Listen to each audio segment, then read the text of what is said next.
إن الحمد لله نحمده ونستعينه ونستغفره ونعوذ بالله من شرور أنفسنا ومن سيئات أعمالنا من يهده الله فلا مضل له ومن يضلل فلا هادي له وأشهد أن لا إله إلا الله وحده لا شريك له وأشهد أن محمدا عبده ورسوله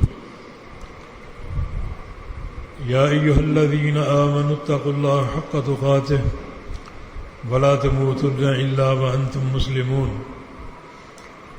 يا أيها الناس اتقوا ربكم الذي خلقكم من نفس واحدة وخلق منها زوجها وبث منهما رجالا كثيرا ونساء واتقوا الله الذي تساءلون به والأرحام إن الله كان عليكم رقيبا يا أيها الذين آمنوا اتقوا الله وقولوا قولا سديدا يصلح لكم أعمالكم ويغفر لكم ذنوبكم ومن يطع الله ورسوله فقد فاز فوزا عظيما أما بعد فإن أصدق الكلام كلام الله وأحسن الهدي هدي محمد صلى الله تعالى عليه وسلم وشر الأمور محدثاتها وكل محدثة بدعة وكل بدعة ضلالة وكل ضلالة في النار من يطع الله ورسوله فقد رشد واهتدى ومن يعص الله ورسوله فقد ضل وغوى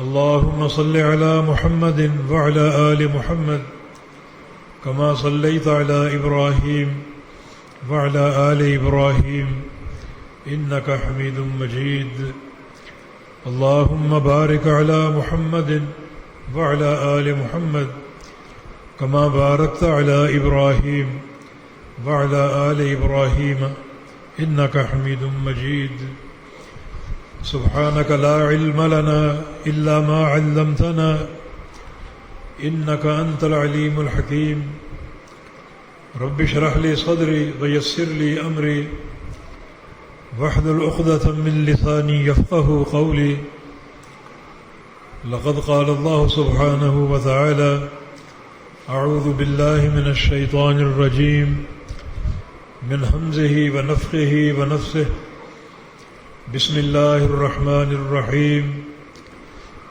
إن الذين آمنوا وعملوا الصالحات كانت لهم جنات الفردوس نزلا خالدين فيها لا يبغون عنها حولا قل لو كان البحر مدادا لكلمات ربي لنفد البحر قبل أن تنفد كلمات ربي ولو جئنا بمثله مددا قل إنما أنا بشر مثلكم يوحى إلي أنما إلهكم إله واحد فمن كان يرجو لقاء ربه فليعمل عملا صالحا ولا يشرك بعبادة ربه أحدا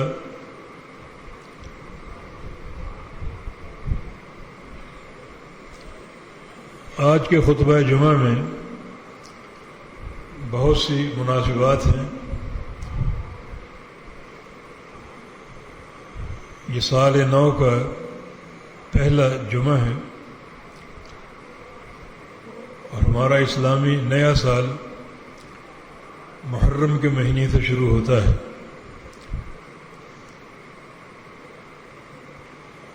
یہ ہجری تقویم ہے جو امیر المومنین عمر بن خطاب رضی اللہ تعالی عنہ کے دور سے شروع ہوئی. انہوں نے اسلامی کیلنڈر سفر ہجرت کی مناسبت سے وضع فرمایا کیونکہ ہجرت کا سفر اسلامی تاریخ میں ایک سنگ میل کی حیثیت رکھتا ہے، جہاں دو قوموں کا باہمی ملاپ ہوا. مکہ کے مسلمان ہجرت کر کے اپنا وطن اور اپنی تجارتیں مکہ میں چھوڑ کر، بلکہ بعض مسلمان جو ہیں انہوں نے خونی رشتے تک توڑ دیے اور مدینہ منورہ پہنچ گئے.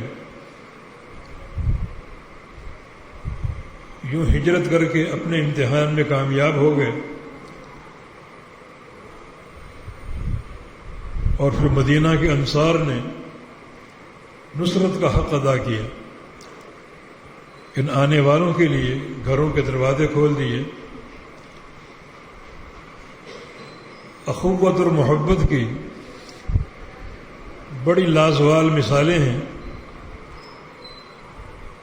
اور اس طرح جب دو قوموں کا باہمی ملاپ ہوا اور ایک قوت حاصل ہوئی تو اللہ رب العزت نے جہاد فرض کر دیا، اور پھر اس جہاد کے ذریعے صحابہ کرام نے بڑی فتوحات حاصل کی، اور تھوڑے ہی عرصے میں مکہ بھی فتح ہو گیا.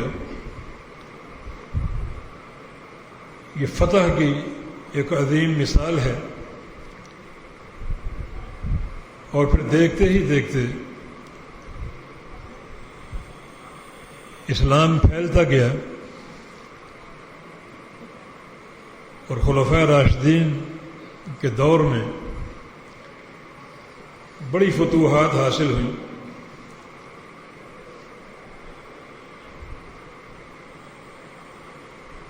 صرف ایک امیر عمر بن خطاب رضی اللہ عنہ نے تقریباً آدھی دنیا فتح کر لی. جس دن اسلام قبول کیا، اور اسلام قبول بھی اس طرح کیا کہ یہ اللہ کے پیارے پیغمبر کے مراد تھے. سارے صحابہ مرید تھے اور ایک امیر عمر بن خطاب رضی اللہ عنہ مراد رسول تھے. ایک بار آپ نے پوری رات دعا کی تھی کہ اللہ یا تو خطاب کا بیٹا عمر دے دے یا ہشام کا بیٹا عمر دے دے. اللہ تعالیٰ نے یہ دعا قبول کر لی اور عمر ابن خطاب آپ کو عطا فرما دیا. کان اسلامہ جہارا وہجرتہ جہارا. جن کا اسلام قبول کرنا بھی کھلے عام تھا، اسلام قبول کر لیا، نماز کا وقت ہوا،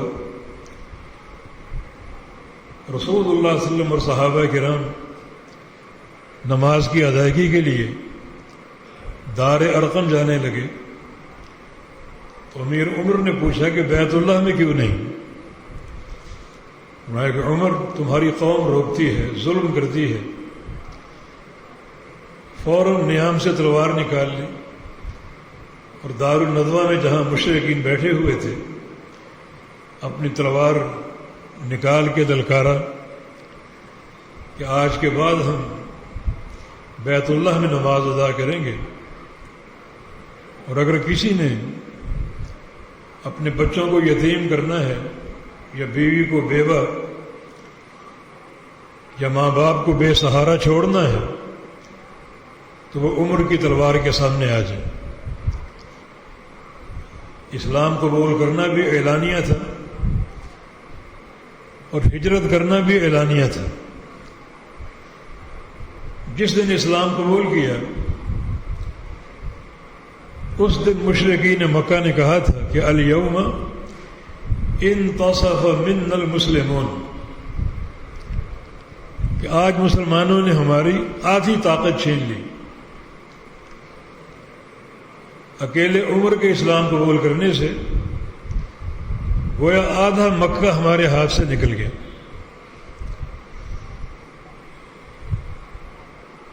تقریباً 22 لاکھ مربع میل کا علاقہ فتح کیا، اور بعض مغربی معاصرین کا قول ہے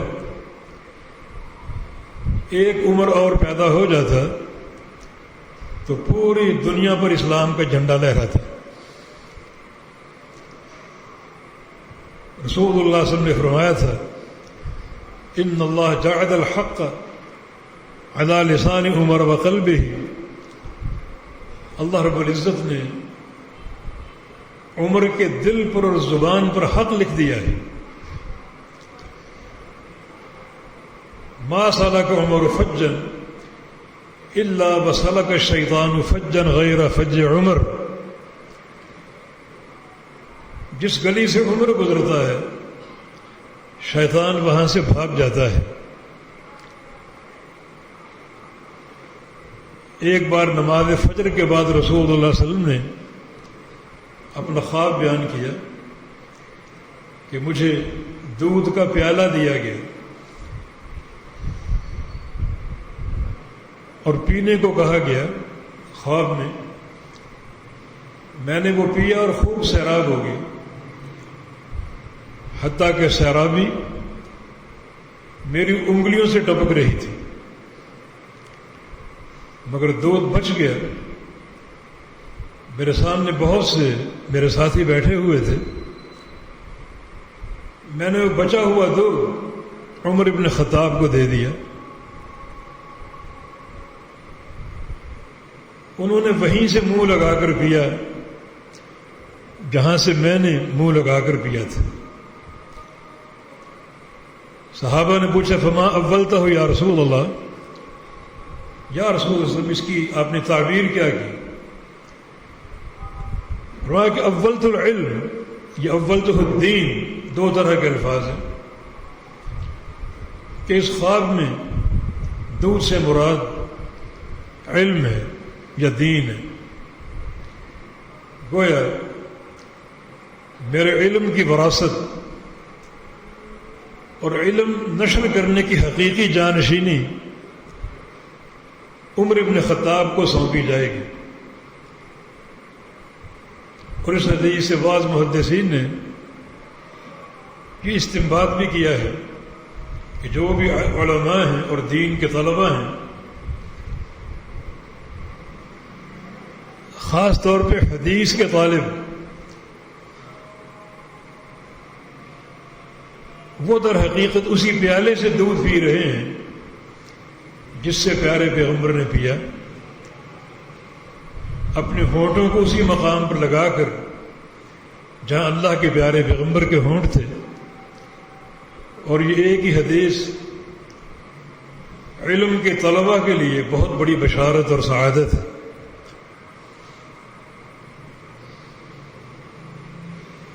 یہ امیر المومنین عمر بن خطاب رضی اللہ عنہ کے مختصر مناقب اور فضائل،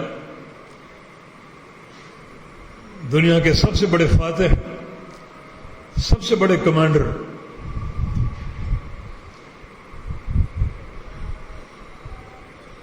لیکن اتنا ہی زیادہ تواضع اور انکساری کا پیکر تھے۔ ایک بار تشریف فرما تھے مسجد نبوی میں، بہت سے لوگ سامنے بیٹھے ہوئے تھے، اچانک ممبر پر آ کر بیٹھ گئے اور کہا کہ لوگوں، میں اس عورت کا بیٹا ہوں جو دن بھر ایک قبیلے کی بکریاں چرایا کرتی تھی اور شام کو اسے مٹھی بھر دانے اجرت کے طور پر ملا کرتے تھے۔ یہ جملہ کہہ کر نیچے اتر آئے۔ لوگوں نے کہا کہ امیر المومنین کیا بات ہے، یہ جملہ آپ نے کیوں کہا؟ فرمایا کہ شیطان مجھ پر وار کر رہا تھا کہ عمر تم ایسے، عمر تم ویسے، عمر تم نے تو کسرا اور قیصر کی کمر توڑ دی، تم بہت بڑے فاتح ہو، بہت بڑے کمانڈر ہو۔ یہ شیطان مجھے تکبر کے جال میں پھنسانے کی کوشش کر رہا تھا، تو میں نے ممبر پر بیٹھ کر سب کے سامنے اپنے آپ کو اپنی اوقات یاد دلا دی۔ یہ ان کا تواضع، ایک طرف ان کی قوت اور شدت۔ رسول اللہ صلی اللہ علیہ وسلم کی حدیث ہے کہ اشدہم لدین اللہ عمر، اللہ کے دین کے معاملے میں سب سے سخت عمر ابن خطاب ہے۔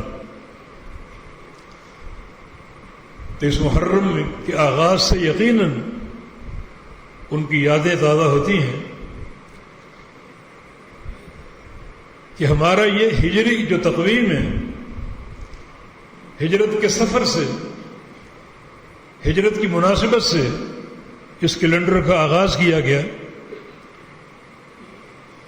یہ سیدنا عمر کی سوچ اور ان کی منہجی فکر ہے، کیونکہ سفر ہجرت در حقیقت ایک سنگ میل ثابت ہوا جب دو جماعتوں کا ملاپ ہوا، مہاجرین کی ہجرت اور انصار کی نصرت، اور پھر علاقوں کے علاقے فتح ہو گئے، مسلمان چھا گئے۔ تو اسی عظیم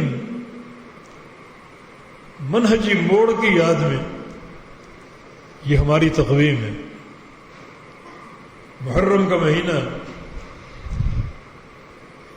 اس لحاظ سے بھی امیر المومنین کی یاد آتی ہے کہ یکم محرم کو ان کو شہید کیا گیا۔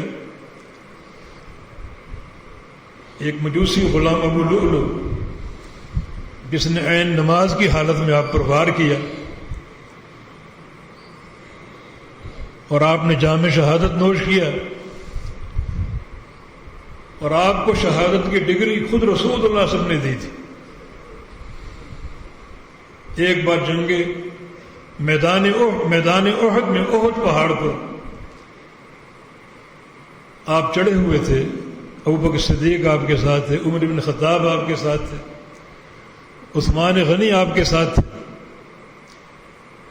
اچانک پہاڑ میں ارتعاش پیدا ہوا۔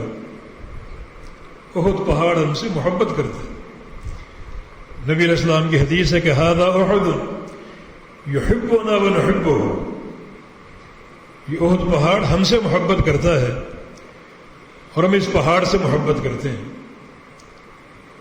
اس محبت کی کوئی تعویل نہیں، یہ محبت اپنے ظاہری معنی میں ہے۔ وہ پہاڑ ایک جماد ہے، پتھر ہے، اور پتھروں کے اندر محبت کرنے کی صلاحیت نہیں ہوتی، مگر اللہ رب العزت ہر شے پر قادر ہے۔ اس نے احد پہاڑ میں یہ صلاحیت پیدا کی ہے کہ وہ مسلمانوں سے محبت کرے، بلکہ یہ محبت احد پہاڑ کی جانوروں کے اندر بھی موجود تھی۔ اللہ کے حبیب صلی اللہ علیہ وسلم جب کسی لمبے سفر پہ جاتے، واپس مدینہ لوٹتے، تو آپ کی نظریں پہلے احد پہاڑ کو تلاش کرتی، اور آپ کی اونٹنی قصواء جو ہی احد پہاڑ کو دیکھتی اس کی رفتار تیز ہو جاتی، اور تھوڑی دیر وہ احد پہاڑ کے دامن میں آ کر ٹھہرتی۔ جانوروں کے اندر بھی اس پہاڑ کی محبت تھی۔ احد پہاڑ یہ جماد پتھر کا بنا ہوا، فرمایا ہم سے محبت کرتا ہے۔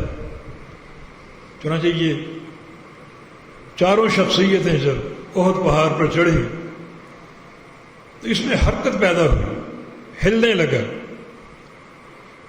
ہو سکتا ہے یہ حرکت شدت محبت کی بنا پر ہو کہ آج مجھ پر یہ عظیم شخصیتیں چڑھی ہوئی ہیں، اللہ کا پیارا رسول ابوبکر صدیق، عمر بن خطاب، عثمان بن عفان، فرد محبت میں جھوم اٹھا تو رسول اللہ صلی اللہ علیہ وسلم اپنی ایڑی پہاڑ پہ ماری اور فرمایا کہ اسکن احد فإنما علیک نبی وصدیق وشہیدان، احد تھم جاؤ، پرسکون ہو جاؤ، تجھ بھی اللہ کا نبی کھڑا ہے، تجھ بھی امت کا صدیق کھڑا ہے، اور تجھ پر دو شہید کھڑے ہیں۔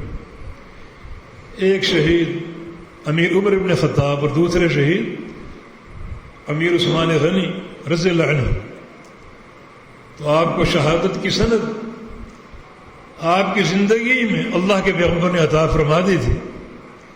نماز کی حالت میں آپ پر یہ وار ہوا، اور یہ بڑی قابل قدر موت ہے۔ اذا اراد اللہ بعبد خیرا استعملہ، اللہ تعالیٰ جب کسی بندے کے ساتھ بہت زیادہ بھلائی کا فیصلہ فرما لیتا ہے تو اس کو کام پہ لگا دیتا ہے۔ صحابہ نے پوچھا کیا معنی اس کا؟ فرمایا کہ یوفقہ لعمل صالح ثم یقبضہ علیہ، کہ اللہ تعالیٰ اسے نیک اعمال کی توفیق دیتا ہے اور وہ نیک اعمال کرتا جاتا ہے حتیٰ کہ وہ نیکی کرتے کرتے اپنے رب سے جا ملتا ہے اور دنیا کو چھوڑ دیتا ہے۔ امیر عمر کی یہ موت شہادت کی موت ہے، اللہ کے پیارے پیغمبر کی نص موجود ہے، اور پھر نماز کی امامت کرتے کرتے شہید ہوئے۔ یحشر الناس علی ما ماتوا علیہ، صحیح مسلم کی حدیث ہے کہ لوگ قیامت کے دن وہی کام کرتے کرتے اٹھیں گے جو کام کرتے کرتے مرے ہوں گے۔ نیکی کرتے کرتے مرے تو قیامت کے دن وہی نیکی کرتے کرتے اٹھیں گے، اور گناہ کرتے کرتے مر گئے تو قیامت کے دن وہی گناہ کرتے کرتے اٹھیں گے، اور قیامت تک اسی نیکی میں رہیں گے، نیکی میں شمار ہوں گے۔ جیسے نبی علیہ السلام کے دور میں ایک حاجی عرفہ کے میدان میں حج کرتے کرتے سواری سے گر گیا اور اس کی روح پرواز کر گئی، تو آپ نے فرمایا تھا کہ کفنہ فی ثوبیہ، اس کے لیے کفن کا انتظام نہ کرو، اس کی جو احرام کی چادریں ہیں انہی کو کفن بنا دو،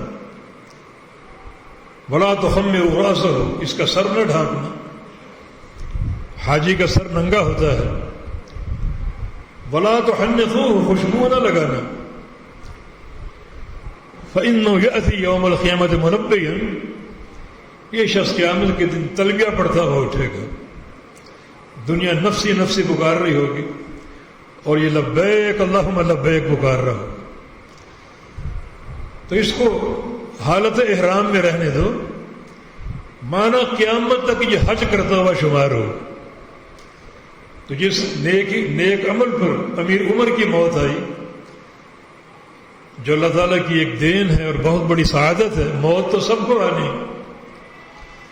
یقیناً یہ ان کے لیے موجب خیر و برکت ہے کہ ایک نیکی کرتے کرتے فوت ہوئے، اسی نیکی میں قیامت تک لکھے جائیں گے، اور وہی نیکی قیامت کے دن کرتے ہوئے اٹھیں گے۔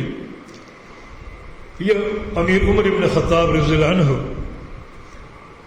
ان کے مختصر مناقب اور ان کی شہادت کا مختصر سا قصہ۔ تو یہ محرم کا مہینہ اس لیے بھی ایک اہمیت کا حامل ہے کہ ہماری تقویم کا پہلا مہینہ ہے اور یہ حرمت والا مہینہ۔ ان عدت الشہور عند اللہ 12 شہر، اللہ تعالیٰ کے ہاں مہینوں کی تعداد 12 ہے، اور یہ تعداد اس دن سے چل رہی ہے جس دن سے آسمان اور زمین بنائے گئے، روز اول ہی سے یہ تعداد جاری و ساری ہے۔ سورج نکلتا ہے، غروب ہوتا ہے، چاند کی منازل اس وقت سے یہ چل رہا ہے، آج تک جاری اور قائم اور قیامت تک رہے گا، اور اس دوران ایک سیکنڈ کی تقدیم یا تاخیر نہیں ہوگی۔ منہا 4 حرم، ان 12 مہینوں میں سے 4 مہینے حرمت والے ہیں، اور ذالک الدین القیم، یہ دین قیم، بڑا مضبوط دین ہے۔ اگر تم ان حرمت والے مہینوں کی حرمت کو سمجھو جب اللہ تعالیٰ نے ان 4 مہینوں کو محترم قرار دیا ہے، یہ حرمات اللہ ہیں، یہ مہینے شاعر اللہ ہیں، وَمَن يُعَظِّمْ شَعَائِرَ اللَّهِ فَإِنَّهَا مِن تَقْوَى الْقُلُوبِ، جو لوگ اللہ کے شاعر کا احترام کرتے ہیں، تعظیم کرتے ہیں، یہ تعظیم ان کے دلوں کے تقوی کی علامت ہے۔ تو محرم ان 4 مہینوں میں سے ایک ہے۔ ٹوٹل 4 مہینے، 3 مہینے فیض ربے ہیں، ذوالقعدہ، ذوالحجہ اور محرم، اور ایک مہینہ الگ ہے رجب، جمادہ ثانیہ اور شعبان کے درمیان۔ ان مہینوں کو حرمت والا سمجھو، ان کی تعظیم کرو۔ تعظیم کا تقاضا یہ ہے کہ ان کی تعظیم کا احساس کرتے ہوئے ان مہینوں میں خوب اللہ اور اس کے رسول کی اطاعت کرو، ان کی حرمت کو پامال نہ کرو، معنی گناہوں کا ارتکاب نہ کرو۔ اور یاد رکھو محرم کا مہینہ ان 4 میں سب سے زیادہ تعظیم کے قابل، تعظیم کے مستحق، کیونکہ اللہ رب العزت نے اپنے نبی کو خبر دی اور رسول اللہ صلی اللہ علیہ وسلم اپنی حدیث کے ذریعے وہ خبر ہم تک پہنچائی کہ محرم جو ہے وہ اللہ کا مہینہ ہے۔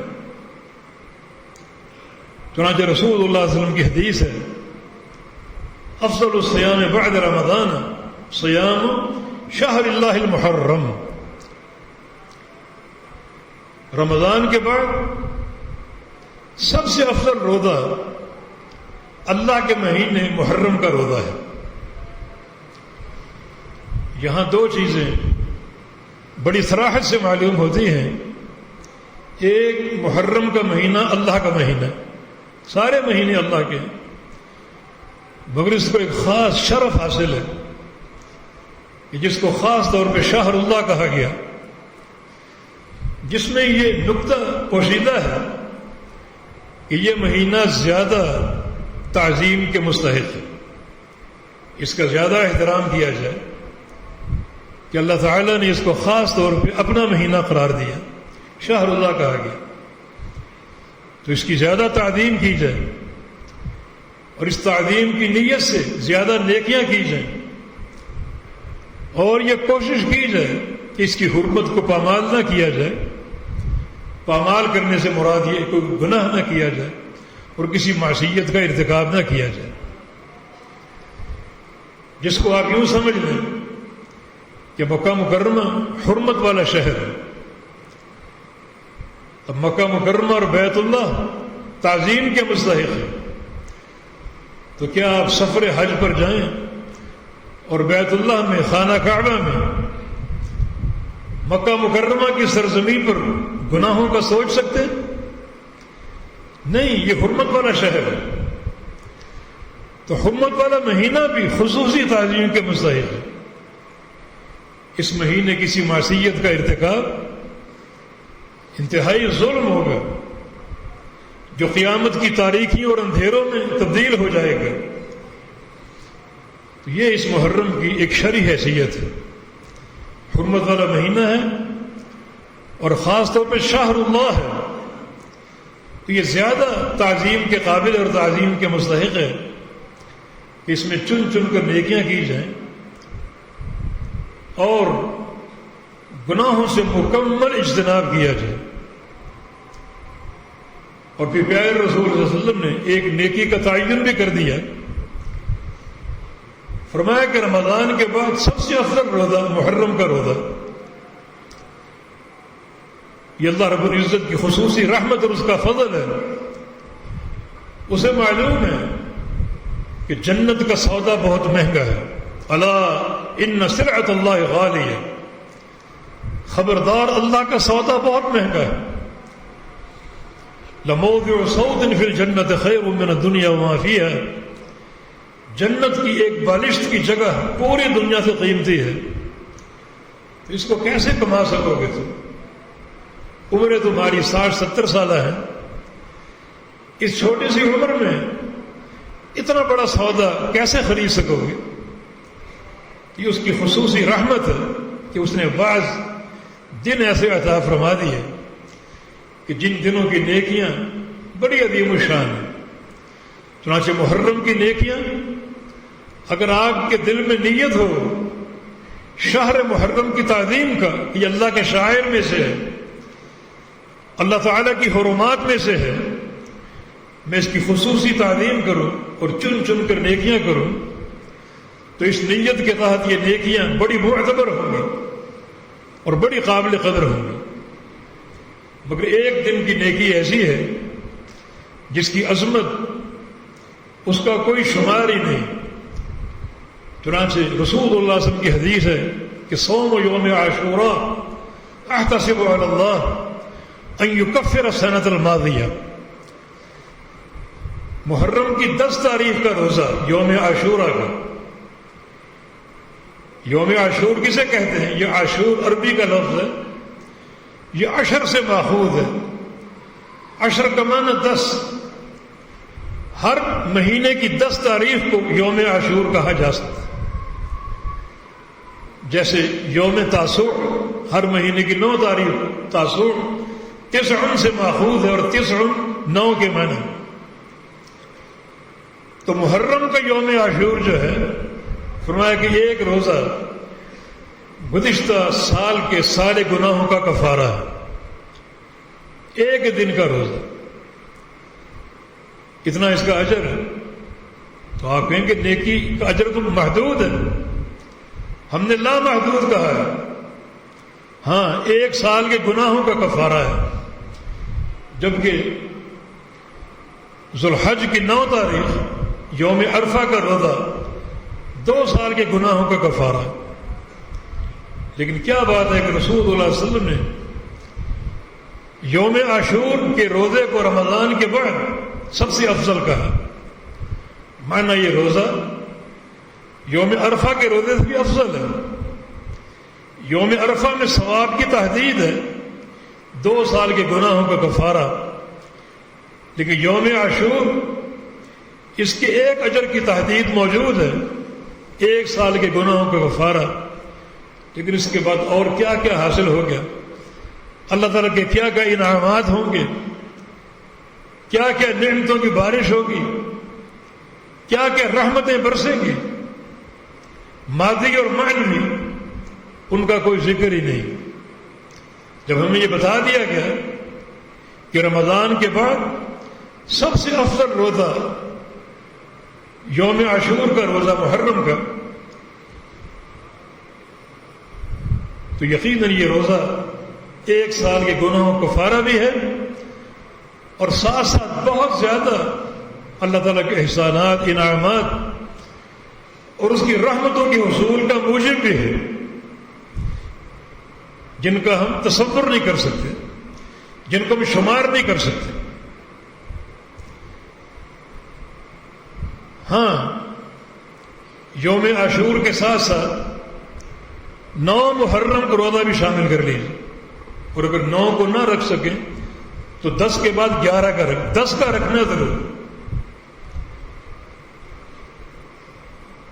کیونکہ 10 تاریخ کے روزے کی فضیلت اللہ کے پیغمبر نے بیان کی ہے، جو آپ کی طرف سے خبر ہے، اور خبر منسوخ نہیں ہوتی، حکم منسوخ ہو سکتا۔ نمازیں اللہ نے 50 فرض کی اور منسوخ کرتے کرتے 5 کر دی، حکم منسوخ ہو سکتا، خبر منسوخ نہیں ہو سکتی۔ اگر خبر کا نسخ مان لیا جائے تو یہ اللہ تعالیٰ کے علم پر الزام اور طعن ہے، اللہ تعالیٰ کے علم کی توہین ہے کہ وہ اللہ کو معلوم نہیں تھا، وہ خبر جھوٹی تھی، خبر منسوخ نہیں ہو سکتی۔ 10 کا روزہ ہے ہی ہے، کچھ لوگ اس کو منسوخ تصور کرتے ہیں، لیکن نہیں، یہ خبر ہے کہ 10 کا روزہ گزشتہ سال کے گناہوں کا کفارہ ہے، خبر ہے، خبر منسوخ نہیں ہو سکتی۔ ہاں، یہود کی مخالفت کرتے ہوئے ایک روزہ اور رکھو، 9 کا یا 11 کا، خالف الیہود والنصارى، یہ یہود اور نصارہ بڑے مبغوض ہیں، نفرت کے قابل ہیں، ان کی مخالفت کرو۔ وہ ایک روزہ رکھتے ہیں، ہم 2 رکھیں گے۔ وہ کیوں رکھتے ہیں؟ ان سے پوچھوایا گیا کہ تم یہ 10 کا روزہ کیوں رکھتے ہو؟ انہوں نے جواب دیا کہ ھذا یوم نجی اللہ فیہ موسیٰ وقومہ وانجی فرعون وآلہ، کہ آج کے دن اللہ تعالیٰ نے موسیٰ علیہ السلام اور ان کی قوم کو نجات دی تھی اور فرعون اور اس کی قوم کو غرق کر دیا تھا۔ یہ ایک قوم کی آزادی کا دن ہے، ہماری آزادی کا دن، بنی اسرائیل کی آزادی کا دن۔ نصوم و شکرا، ہم اللہ کا شکر ادا کرتے ہوئے روزہ رکھتے ہیں۔ تو رسول اللہ صلی اللہ علیہ وسلم نے فرمایا کہ موسیٰ اخونا، موسیٰ تو ہمارا بھائی ہے۔ ان یہودیوں کا، ان خبیث قوم کا ان سے کیا تعلق ہے؟ موسیٰ علیہ السلام تو توحید کے داعی تھے اور یہ شرک میں ڈوبے ہوئے ہیں۔ لعن اللہ الیہود والنصارى اتخذوا قبور انبیاء مساجد، اللہ یہودیوں پر عیسائیوں پر لعنتیں برسائے کہ جنہوں نے اپنے نبیوں کی قبروں کو سجدہ گاہ بنا لی، نبیوں کی قبروں پر قبے بنا لیے، نبیوں کی قبروں پر مزار بنا لیے، اللہ ان پر لعنتیں برسائے۔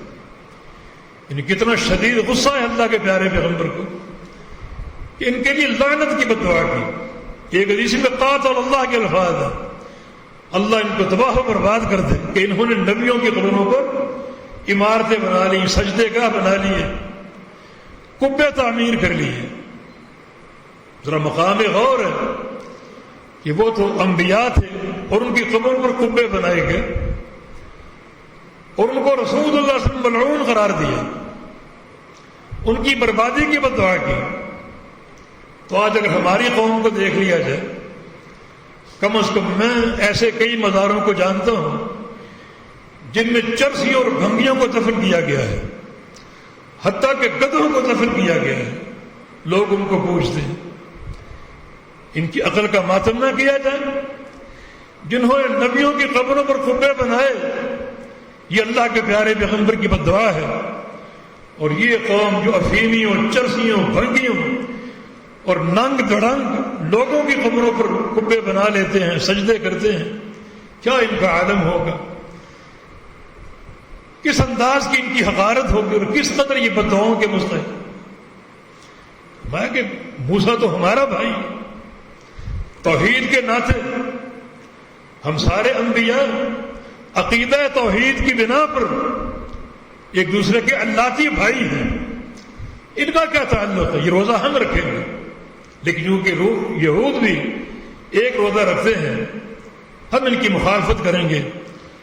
لن اشت القابض العصوم النتاسع والعاشر، کہ آپ نے 9 اور 10 کا روزہ رکھنے کا عندیہ دیا کہ آئندہ سال اگر ہم رہے تو 9 کو اور 10 کو 2 روزے رکھیں گے تاکہ ان کی مخالفت ہو جائے۔ تو بنی اسرائیل نے اپنی قوم کی آزادی کے دن کا احترام کیا، اور اتفاق ایسا ہے کہ یہ ہماری بھی آزادی کا دن کل آ رہا ہے، 14 اگست 74واں ہمارا یوم آزادی ہے۔ اس آزادی کے حصول پر ہمیں بھی اللہ کا شکر ادا کرنا چاہیے کہ اللہ تعالیٰ نے ہمیں انگریز منحوسوں اور ہندوؤں کی نحوستوں سے نجات دی اور یہ آزاد مملکت عطا فرمائی، جو بہت بڑی اللہ کی نعمت ہے۔ اللہ کا شکر ادا کرنا چاہیے اس نعمت پر، لیکن ساتھ ساتھ جو آزادی کے مقاصد ہیں، جو آزادی کا پیغام ہے، اس پر بھی غور کیا جائے۔ قائد اعظم اس لحاظ سے محترم ہے، انہوں نے پاکستان کا مقدمہ لڑا اور بڑی کمال وکالت کی، حتیٰ کہ علیحدہ دیش حاصل کرنے میں کامیاب ہوئے۔ مگر قائد اعظم کی تحریک آغاز میں حقوق تک محدود تھی، مسلم حقوق کی بات کرتے تھے، مسلمانوں کا جم غفیر ان کے پیچھے چل پڑا۔ جب یہ کیفیت دیکھی گئی اور خاص طور پہ وزیر آباد کے عہد الحدیث کے سرخیل مولانا فضل اللہ وزیر آبادی، انہوں نے ان سے باقاعدہ ملاقات کی اور کہا کہ آپ کی بات سنی جا رہی ہے، پذیرائی ہو رہی ہے، ایک جم غفیر آپ کے پیچھے ہے، مگر آپ کا نعرہ محدود ہے، حقوق تک محدود ہے۔ آپ علیحدہ ریاست کی بات کریں، علیحدہ سلطنت کی بات کریں۔ اس وقت انہوں نے کہا کہ اس کو سنبھالیں گے کیسے؟ نہ ہمارے پاس عددی نفری ہے، نہ ایسے ذہن ہیں مدبر قسم کے جو ایک مملکت کو چلا سکے، نہ کوئی قابل قدر فوج ہوگی، لوگ تو ہم کو ٹوٹ پڑیں گے۔ اس وقت ایک تاریخی جملہ کہا مولانا فضل علی وزیر آبادی نے کہ آپ علیحدہ ریاست حاصل کریں، چاہے وہ ایک چارپائی کے برابر کیوں نہ ہو، اندر حکومت آپ کریں اور بارڈر پہ دفاع کے لیے ہم کو چھوڑ دیں، دفاع ہم کریں گے۔ اگر ہم ناکام ہو گئے بدنامی ہماری ہوگی، آپ کی شان میں فرق نہیں آئے گا، مگر علیحدہ ریاست کی بات ہو جہاں ہم آزاد ہو، آزادی سے اللہ کی توحید کو نافذ کر سکیں، آزادی کے ساتھ اللہ کے پیارے پیغمبر کی سنت کو اور آپ کے دین کو نافذ کر سکیں۔ چنانچہ یہ بات، یہ تحریک جو حقوق سے شروع ہوئی، علیحدہ ریاست کے معاملے میں ڈھل گئی۔ اس وقت ایک نعرہ زبان زد عوام و خواص بن گیا کہ پاکستان کا مطلب کیا؟ لا الہ الا اللہ۔ تو اس کی حریت میں، اس کی آزادی میں ایک فکر شامل ہے، ایک پیغام بھی ہے، اور ایک منہج جس کی اساس ہے، اور وہ اقامت توحید ہے۔ وہ اب تک ایسی قیادت نصیب نہ ہو سکی جو توحید کو قائم کر سکے، بلکہ توحید کا فہم بھی نہیں ہے، توحید کی سمجھ تک نہیں ہے۔ ایسے ایسے وزراء ہم پر مسلط ہیں جنہیں قل هو اللہ احد بھی نہیں آتے، وہ بھی ان کو یاد نہیں۔ یہ کیا بیچارے توحید کی خدمت کریں گے، کیا توحید کی تنفیذ کریں گے؟ یاد رکھو، اسلامی مملکت کی بقا، اس کا قیام اور اس کی مضبوطی اللہ تعالیٰ کی توحید کی اقامت میں ہے۔ فَلْيَعْبُدُوا رَبَّ هَذَا الْبَيْتِ الَّذِي أَطْعَمَهُم مِّن جُوعٍ وَآمَنَهُم مِّن خَوْفٍ۔ اس گھر کے رب کی عبادت کر لو، یعنی توحید کو سمجھ لو، اللہ رب العزت تمہیں بھوک لگے گی تو کھانا بھی کھلائے گا، اور خوف آئے گا تو امن بھی دے گا۔ تمہاری دو ہی ضرورتیں ہیں، انسان کو دو ہی چیزیں چاہیے، ایک اس کو کھانا چاہیے، دوسرا اس کو امن و استقرار چاہیے، سلامتی چاہیے۔ تمہاری سلامتی اور تمہارا کھانا یہ دونوں مضمر ہیں تنفیذ توحید میں۔ یہ مال اسف آج تک نہ ہو سکا، بچہ بچہ ہمارا مغرور ہے، اور یہ قوم غربت اور ایک بدحالی کی جو ایک آخری خط ہے اس سے بھی نیچے گر چکی ہے۔ ہمارے جو مدبر ہیں، بڑے اعلیٰ ذہنوں کے مالک، وہ کمیشن بٹھاتے ہیں کہ ہماری غربت کے، تنزلی کے اسباب کیا ہیں، تو ان بیچاروں کو کہا جائے کہ اپنے ننھے دماغوں پر زور نہ دو۔ ہماری کمزوری کے اسباب متعین ہو چکے ہیں، اور وہ ہے توحید کو نہ سمجھنا اور توحید سے دوری۔ ہماری قوت، ہمارا استقلال، ہمارا غلبہ، ہماری اقتصادیات کی مضبوطی، ہمارے امن کی بحالی صرف عقیدہ توحید کے ساتھ مربوط ہے۔ یاد رکھو، کھانا ہمارا حق ہے، امن ہمارا حق ہے۔ اوپر اللہ رب العزت عرش پہ مستوی ہے، اس نے ہمیں اپنا ایک حق دیا ہے، اور وہ توحید، حق اللہ علی العباد ان یعبدوہ ولا یشرکوا بہ شیئا۔ اللہ کا بندوں پر یہ حق ہے کہ بندے اللہ کی عبادت کریں، بس اس کی توحید کو سمجھیں، یہ اللہ کا حق۔ زمین والے آسمان والے کے حق کو سمجھیں اور اس کو نافذ کریں، تو آسمان والا زمین والوں کے سارے حقوق پورے کر دے گا۔ تم میرے حق توحید کو سمجھو اور حق توحید کو قائم کرو، میں تمہارے سارے حقوق بحال کر دوں گا۔ سارے حقوق تمہیں حاصل ہو جائیں گے۔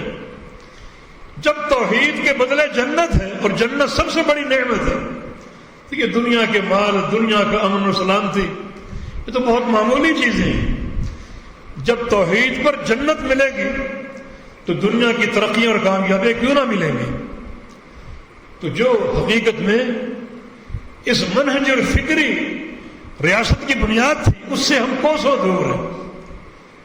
یہ ہماری غربت کا، افلاس کا، ہمارے مقروض ہونے کا سبب ہے۔ سب کچھ چھوڑ کر اگر ہم توحید کی خدمت کریں، ہمارے حکام ذاتی پروٹوکول کی بجائے اللہ کے حقیقی پروٹوکول کو سمجھیں، اس کی توحید کی تنفیذ کریں، تو اللہ راضی ہوگا، خوش ہوگا، اور یقیناً وہ ہماری ساری نعمتوں کو بحال کر دے گا، رحمتوں کی بارش ہوگی۔ چھوٹی سی جھلک یہ ہے، حق یقام فی الارض خیر من ان یمطر 40 صباحا۔ کسی ملک میں یا کسی علاقے میں اللہ تعالیٰ کی ایک حد قائم ہو جائے، کسی چور کا ہاتھ کاٹ دیا جائے، یا کسی زانی کو سنسار کر دیا جائے، کسی شرابی کی پشت پر کوڑے مار دیے جائیں، اللہ اتنا خوش ہوتا ہے کہ انہوں نے میری حد کو نافذ کیا۔ اللہ اس قوم کو اتنا مالا مال کرتا ہے کہ 40 دن، نبی علیہ السلام کی حدیث کے مطابق 40 دن اگر پوری زمین پر رحمت کی بارش ہو تو 40 دن کی اس بارش کے نتیجے میں کیا کچھ نعمتیں یہ زمین اگلے گی، اور کیا کچھ حاصل ہوگا، اللہ اس سے بڑھ کر اس قوم کی جھولی میں ڈال دے گا جس قوم نے اللہ کی ایک حد کو نافذ کیا ہے۔ تو جہاں ایسے ایسے حکام ہوں جو کوڑوں کی سزا کو شرف انسانیت کی توہین قرار دے، یہ اللہ کے نظام کو، اللہ کے پیارے پیغمبر کے نظام کو انسانیت کی توہین قرار دے، وہ قوم کیسے امن میں رہ سکتی ہے، کیسے اس کی نعمتیں بحال ہو سکتی ہیں؟ جس قوم کے وزراء کہیں کہ سودی معیشت کے بغیر ہمارا گزارا نہیں ہے، وہ قوم کیسے بحال ہو سکتی ہے؟ جس قوم کے حکام ٹیکسوں پر ٹیکس لگاتے جائیں اور ٹیکسوں کے بوجھ تلے عوام کو پیس کے رکھ دیں، وہ قوم کیسے بحال ہو سکتی ہے؟ اللہ کا نظام تو ایک ہی ہے، اور وہ یہ ہے کہ لوگوں سے زکوٰۃ وصول کرو، ایک ایک پیسہ وصول کرو، میں تم کو برکتوں سے بھر دوں گا۔ اور یہاں ٹیکسوں کی بھرمار ہے۔ بھلا ریاست مدینہ میں کون سا ٹیکس تھا؟ ریاست مدینہ کا اپنے منہ سے نام لیتے لیتے ان کو شرم نہیں آتی، لیکن کون سا ٹیکس تھا مدینہ منورہ میں؟ ٹیکسوں کے بوجھ تلے عوام کو پیس کے رکھ دیا گیا۔ کہ نبی علیہ السلام کی حدیث معلوم نہیں ہے؟ آپ نے صاحب مکس کے گناہ کو زانی کے گناہ سے بڑا قرار دیا، زانی کے گناہ سے۔ جب مائن اسلمی نے توبہ کی تھی، جس سے زنا کا ارتکاب ہو گیا تھا، اور اس پر رجم کی سزا قائم ہوئی، سنسار کیا گیا اور اس کی موت واقع ہوئی، توبہ قبول ہو گئی۔ رسول اللہ صلی اللہ علیہ وسلم نے فرمایا تھا لقد تاب توبۃ لو تاب صاحب مکس لواسعت۔ مائد اسلمی جس سے زنا کا ارتکاب ہوا، ایسی توبہ کر گیا کہ ایسی توبہ اگر وہ حاکم کر لے جو اپنی رعیت پر ٹیکس لگاتی ہے، تو اس کی توبہ اس کے لیے بھی کشادہ ہو اور اس کی مغفرت کا باعث بھی بن جائے۔ تو مانا ایک زانی کا زنا اور اس کا گناہ ہے، اس سے بڑا گناہ اس حاکم کا ہے جو اپنی قوم پر ٹیکس لگائے۔ تو جہاں سراسر دین کی بغاوت ہو، عدالتوں میں وہی نظام آج تک نافذ ہے جو انگریز منحوس نے نافذ کیا۔ ہندوستان کا نظام تعزیر اور پاکستان کا نظام تعزیر، دونوں میں فرق صرف ٹائٹل کا ہے۔ ان کے ٹائٹل ہندوستان لکھا ہوا ہے، ہمارے ٹائٹل پر پاکستان لکھا ہوا ہے، اندر نظام ایک ہی ہے۔